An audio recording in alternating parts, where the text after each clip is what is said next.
L'opération Sourire a été fondée il y a plus de 20 ans par le docteur François Foussadier. Aujourd'hui, elle existe dans 8 pays et elle a permis d'opérer plus de 10 000 personnes touchées par des malformations du visage, des difformités ou des brûlures graves.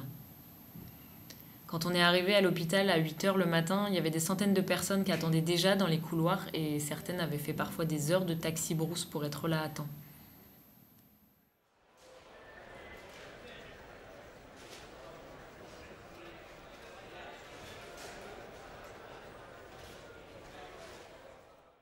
Les patients placent un espoir fou dans ces opérations car les malformations génèrent beaucoup d'exclusion et de discrimination. Certaines peuvent d'ailleurs les empêcher de manger et de parler correctement. Cette petite fille sur la photo est arrivée avec une importante infection à la tête. Les chirurgiens bénévoles l'ont soignée immédiatement et ont décidé de la garder quelques jours en observation car elle était sous-alimentée. La journée de consultation préopératoire est très importante car elle permet de déterminer qui peut être opéré et de quoi.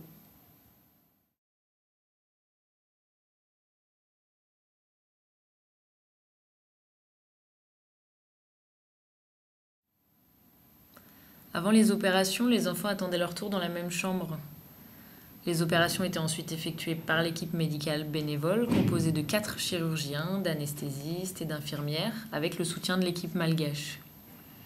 Tout le matériel avait été apporté pour bénéficier d'un maximum d'autonomie et de sécurité sanitaire. C'est une condition nécessaire pour pouvoir effectuer les interventions de la mission dans ce pays très pauvre où l'accès aux soins est particulièrement difficile.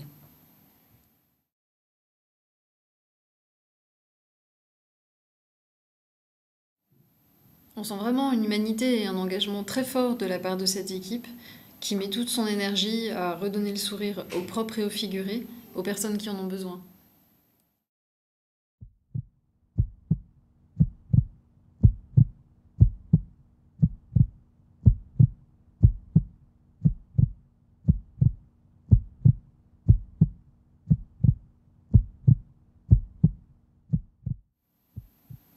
Les derniers jours, les chirurgiens ont opéré les grands brûlés en pratiquant notamment des greffes de peau, comme celle d'Arsène qui a été la dernière de la mission.